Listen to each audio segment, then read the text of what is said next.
Hello everyone, and welcome to Second Chance Toys. Today we have a very interesting video for you on the docket. We noticed that last time in our series, our Dinoriders got quite the popular response. So we figured that we would kind of expand on that, give you a little bit of history on the toy line. When I was growing up, I wanted to be a paleontologist, till I was about 6 or 7 and I realized that they didn't make a whole lot of money. Then it shifted to something else, but I've always had a love for dinosaurs, very fond, and a lot of people think that the definitive toy line for dinosaurs would be Jurassic Park 1, The Lost World 3, whichever movie that you want to bring up. A lot of people prefer those over any other dinosaur toy line that has existed. I, on the other hand, prefer Dinoriders, made by Tyco. Tyco Dinoriders is an interesting toy line that was made to be realistic. Not the sci-fi element. Obviously you got your Valorians and Rulons and all of the lasers and space age stuff, completely different. However, the dinosaurs themselves were so good. I'll expand on that in a second. Dinoriders is an interesting toy line that took off in about 1985 with the mental idea aspect of it.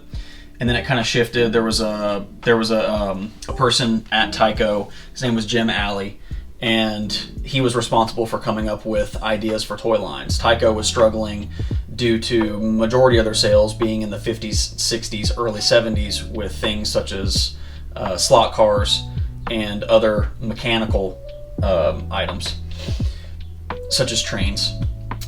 The interesting thing about Tyco is that the person who was the head of the entire company back in the 80s wanted to compete with Mattel, Hasbro, and Kenner with their toy market.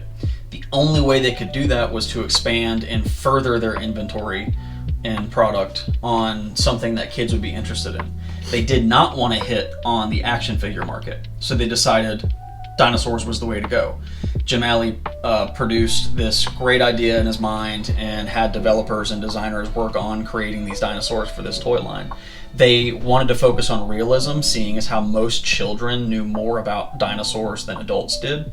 So any of the inaccuracies that were involved with the dinosaurs at the time, obviously things have changed since then, would have been countered by, "Ooh, what's that?" by children, which is very odd. But I was that way. I was super peculiar, so I get it. Super cool that they decided to come out with this toy line. So a lot of people reference Dinoriders. I do. I'm guilty of it. A lot of people reference Dinoriders as being from 1987. Technically, the conceptual realization of a pilot episode for the TV show, which was made to sell the toys, was aired in 1987. However, the toys didn't release until October 1988, a full year after the pilot episode did. There's a lot of history on this toy line.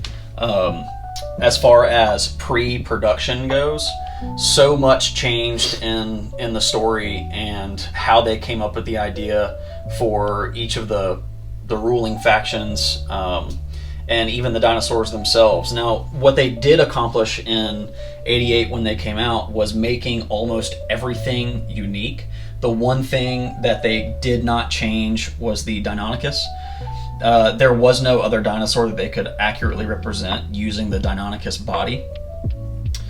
So they just made a Deinonychus evil and good faction pack. But they did create so many dinosaurs, especially in Wave 1. I mean, there was a plethora of fauna that they used. T-Rex, Triceratops, Stegosaurus, Ankylosaurus, and there were so many. And if any of those were in Wave 2, no big deal, but there were a lot. They actually had four waves, which is kind of neat. It ran from '88 to 1990. They did release 2 waves in 1990. The first year domestically, I believe, had $31 or $32 million just inside the US, but if you count international sales, it really took off, and they did $64 million internationally in sales in 1988 and '89 with Wave 1. So it really took off. They did a great job. Other toy lines in that era were not accurately representing dinosaurs, which a lot of kids did not enjoy, such as Motu's, Bionatops, and Turbodactyl, Tyrannosaurus. They were cool, but they weren't accurate, so a lot of kids didn't care for them. It was at the end of the line when that line was dying anyway. That's really where they took off. And in Wave 2, they came out with some more dinosaurs that were pretty neat. A name that you don't hear a whole lot, Edmontonia. I believe maybe the Diplodocus came out in Wave 2. I'm not positive on that. Wave 3 was where you saw the Pachyrhinosaurus, the Chasmosaurus, and there was one other. Wave 3 is when it really started to dip off the sales, which is unfortunate. They did have some really cool dinosaurs in this line. They tried moving into the Ice Age at the end of 1990, and that's when you have like the giant ground sloth, the mammoth, the saber-tooth, a killer warthog. It was really cool. These are some of my favorite toys ever. So in 1990, the Smithsonian actually reached a deal with Tyco to produce these inside of their museums.